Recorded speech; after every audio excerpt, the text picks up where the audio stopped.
ఒక స్టూడెంట్ గా పెంచుకున్నా నేను.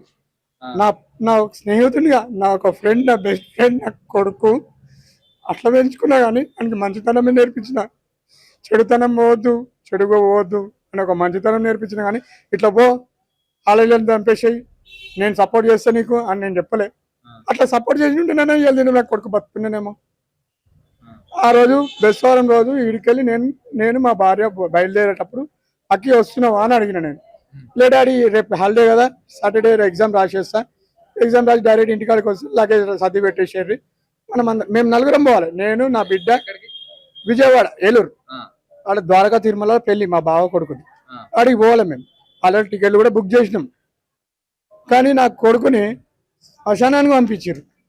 అది ఎందుకు పంపించారు అంటే ప్రేమిస్తే చంపేయమన్నారా? రాజ్యాంగంలో రాసిందా? ఏ రాజ్యాంగంలో రాసింది? బైబిల్లో రాసిందా? ఖురాన్లో రాసిందా? భగవద్గీతలో రాసిందా ప్రేమించి చంపేశారని? చెప్పండి.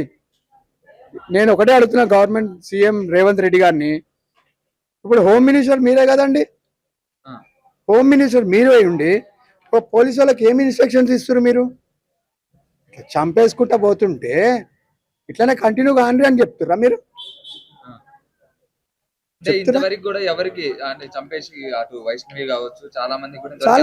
చాలా మందికి కడుపు కొత్త పెట్టిరు ఇట్లాంటి కొడుకులు. వీళ్ళు బతుకుండే భూమికి ఏం భారమే, భూమి మీద భారం తప్ప వేరేది ఏం లేదు. ఇప్పుడు పోలీసులు అరెస్ట్ చేసిర్రు, 3 పూటలు తిండి పెడతలేరా వాళ్ళకి? పోలీసులు అమ్ముడు పోయినరా? మా ఇంటికాడ మేము పోయాలి, ఇంటికాడ నొల్లి చేస్తామని చెప్పి 20 మందిని బందోబస్తు ఆడబెట్టుకున్నావు. పైసలు తిన్నావా? చెప్పండి.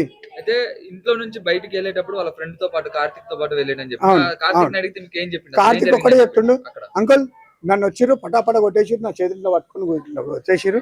అఖిల్ అని మేము యవన్, యాక్చువల్లీ ఆయన పేరు సర్నేమ్ మొత్తం పూర్తి పేరు యవన్ ఆయనది. మేము ప్రేమగా అఖిల్ అని పిలుచుకుంటాం మేము.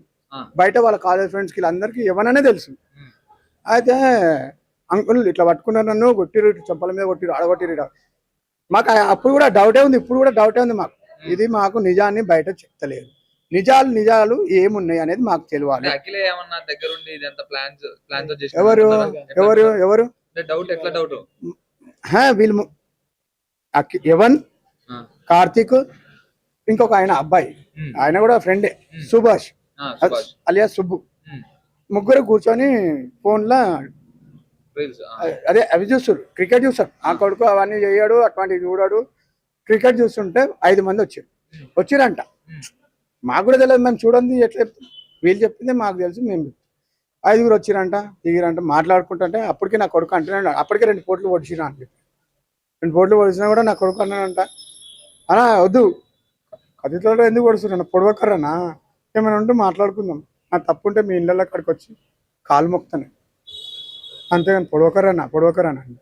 నేనేం చేస్తాను, కార్తీక్ నన్ను ఇట్లా పట్టేసుకుర్రు, పొడిచేసారు. ఇంకా 5 మంది వచ్చారు, కత్తులని ఇట్లా పాస్ చేస్తారంట. ఒకరి తర్వాత ఒకరు ఇట్లా పాస్ చేసుకుంటారు అంట.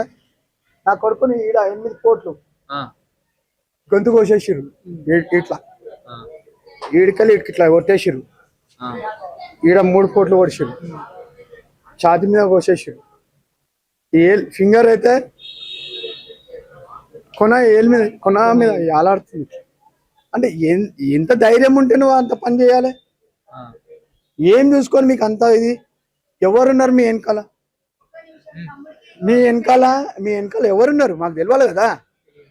ఇవాళ దినం నా కొడుకుని ఇట్లా చేసిరు, పోలీసు వాళ్ళు మాకు అరెస్ట్ చూపిస్తారు. అది ఎంతవరకు న్యాయం? అరెస్ట్ చూపిస్తే అయిపోయిందా? నా కొడుకుని తెచ్చిస్తావాను? నా ఇంటి ముంగడ ఎందుకు బందోబస్తు పెట్టినావు? నేను అడిగినా, అయ్యా నాకు ప్రాణ ప్రమాదం ఉంది, నా ఇంటి ముంగడ బందోబస్తు పెట్టారని నేను అడగలేదే. నువ్వు ఎందుకు పెట్టావు నాకు బందోబస్తు?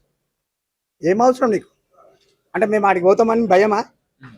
మీకు భయమా, వాళ్ళకి భయమా? ఎవరికి భయం? వీళ్ళకి కఠిన శిక్ష పడాలి. కఠినం అంటే కఠినమైన శిక్ష పడాలి వీళ్ళకి. ఇంకో తల్లికి కడుపు కోత ఉండొద్దు. నేను నా అక్కని కోసం నేను ఇలా నా కొడుకుని కోల్పోయినా, నా కొడుకుని బంగారం లాగా పెంచుకున్నా, చిన్న గీత లేకుండా పెంచుకున్నా నా కొడుకుని. అసలు కొడుకుని నాకు దూరం చేసిరుగా. కఠినమైన శిక్ష పడాలి. అసలు లోపలికి వెళ్ళి బయటికి రావద్దు, అస్సలు బయటికి రావద్దు. లోపలనే సచ్చేదాకా లోపలనే ఉండాలి, లేదా ఉరేసి చంపేయారు లోపలనే. లేదంటే మీకు చేత కాకపోతే నాకు వదిలేరు. ఆ న్యాయం మధ్యలో ఒక సమన్యాయం అని ఉంటుంది, ఆ సమన్యాయం ఏం నేను చేసుకుంటా. నాకు ఎవరు సపోర్ట్ అవసరం లేదు, ఎవ్వరు నాకు రారు. బంధువులు అందరు ఎంతమంది ఉంటారు, ఎన్ని రోజులు ఉంటారు? ఇవాళ ఉంటారు, రేపు ఉంటారు, ఎల్లుండి ఉంటారు, తర్వాత వెళ్ళిపోతారు. ఇప్పుడు నా పిల్లం నేను నా పరిస్థితి ఏంది? నా కూతురు మొన్న రీసెంట్ లో పెళ్లి చేసిన 2 నెలలు. అవును, అది ఎంత మెచ్యూరిటీ ఉన్న మనిషి అయితే చెప్తాడు. ఆయన వయసు ఎంత 21 సంవత్సరం. అంత మెచ్యూరిటీ వేరే వేరే అయితే పైసలు తెచ్చుకో, పైసలు తీసుకొని వచ్చే మనం బతుకుతాం కొన్ని రోజుల వరకు, తర్వాత మనం ఏదో చేసుకుందాం అని చెప్తాడు. కానీ నా కొడుకు అట్లా చెప్పలేదే. ఒక మైండ్ మెచ్యూరిటీ అది. ఒక 30 ఏళ్ళు 40 ఏళ్ళు ఉన్న మనిషి మాట్లాడినండి, నా కొడుకు తప్పు చేసిండా చెప్పండి? నా కొడుకు తప్పుడు లాంటి ఇంతమంది క్రౌడ్ వస్తారా, ఇంతమంది నాకు సపోర్ట్ చేస్తారా, ఇంతమంది మీడియా మీరందరూ నాకు సపోర్ట్ చేస్తారు, మీరు చేస్తారు. కానీ కొన్ని ఛానల్ ఏం చేస్తారు, గాంజా తాగుతారు. నా కొడుకు గాంజా తాగే ముఖం అనేది ఒక్కసారి చూడండి. గాంజా తాగే ముఖం ఎట్లుంటుంది, గాంజా తాగని ముఖం ఎట్లుంటుంది చెప్పండి?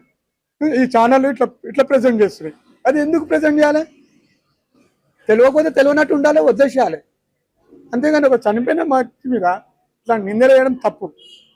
ఆ పాప కూడా చెప్పింది, ఎవన్ పోలీస్ స్టేషన్లో నా కొడుకు మొబైల్ ఉంది, రికార్డులు తీసి చేస్తున్నారు, అన్ని చేస్తున్నారు. నేను రేవంత్ రెడ్డిని ఒకటే అడుగుతున్నా, హోమ్ మినిస్టర్ సీఎం అని కూడా అడగా, ఒక హోమ్ మినిస్టర్కి ఒక మాట అడుగుతున్నాను. రేవంత్ గారు, మీరు హోమ్ మినిస్టర్ అయి ఉండి పోలీస్ స్టేషన్లో ఇట్లా జరుగుతుంది, అన్యాయం జరుగుతుంది, స్టేట్లో ఇంత అన్యాయం జరుగుతుంది, మీరు ఏం చేస్తారు? మీ స్వలాభం కోసం, మీ సంపాదన కోసం మీరు చూసుకుంటారా? అంటే సామాన్య మానవుడు చచ్చిపోయినా కూడా మీకేం కలుగుతలేదా? అదే ఒక పొలిటికల్ లీడర్ కొడుకో బిడ్డనో ఏమైనా అయితే 10 సార్లు చెప్పిస్తావు. ఇప్పుడు సామాన్యుడు ఏం కావాలి? నీకు ఓట్లు కావాలన్నప్పుడు మా కాలు మొక్కుతావు, అంతే కదా? ఓట్లు కావాలన్నప్పుడు నాకు కాలు మొక్కుతావు, ఓట్లు గతకంగానే చేయి చూపిస్తావా? ఇది ఎక్కడ న్యాయం? నేను ఒకటే అడుగుతా, వాళ్ళని సచ్చేంత వరకు జైలునే పెట్టాలి, లేదంటే ఊరేసేయండి, లేదంటే మీకు చేత కాకపోతే చెప్పరి మాకు చెప్పారు. పోలీసు వాళ్ళు మాకు సపోర్ట్ లేదు. ఇలాంటి వాటిలో ఎన్నిటికి న్యాయం జరిగింది అనుకుంటున్నారు? మరి దేనికి న్యాయం జరగలేదు. ఇప్పుడు నా కొడుకు న్యాయం జరుగుతాను నేను అనుకుంటలే, నా ఆవేదన లేదు. నాకు పోలీసు వ్యవస్థ అంటేనే వేస్ట్ ప్రభుత్వం, వేస్ట్ పోలీసు. అసలు పోలీస్ స్టేషన్ తీసేరి, వీళ్ళకి భయపడుకుంటా ఉంటారు, వీళ్ళకి భయపడతారని చెప్పి పోలీస్ స్టేషన్ పెట్టరా? ఎవడు భయపడుతుండండి? చేసేటోళ్ళు చేస్తూనే ఉన్నారు. నువ్వు ఏం చేస్తున్నావు? నువ్వు ఏసీలో కూర్చొని నెల రాగానే జీతం వస్తుంది, చాలా అయిపోయిందా? అసలు పోలీస్ స్టేషన్ ఎందుకు అంటే పబ్లిక్ భయపడతారని చెప్పి పోలీస్ స్టేషన్ పెట్టరా? కానీ పోలీస్ స్టేషన్ పెట్టేందుకు ఏమో న్యాయం చేస్తారా మీరు? ఏం చేస్తలేదే. ఎట్లా జరగాల్సిన అట్లా జరుగుతూనే ఉన్నాయి అన్ని. మమ్మీని పెట్టమని ఎట్లా జరగాల్సినవి అన్ని అట్లా జరుగుతున్నాయి. ఏమైనా ఆపుతురా? పోలీసు వాళ్ళు ఏమైనా ఆపుతురా? పోలీసు వ్యవస్థ ఏమైనా ఆపుతురా? వేస్ట్గా పోలీసు వాళ్ళకి జీతాలు ఎవరు ఇస్తున్నారండి? మేము ఇస్తున్నాం, ఈ సామాన్య మానవుడే ఇస్తుండు. మాకు ఆ ట్యాక్స్, ఈ ట్యాక్స్, ఇది ట్యాక్స్, అది ట్యాక్స్ అని చెప్పి మా మీద సామాన్యుని మీద వేస్తేనే మీ జీతాలు మీ ఇళ్ళల్లో గడుస్తున్నాయి రా. మీ పిల్లలు బతుకుతుర్రు.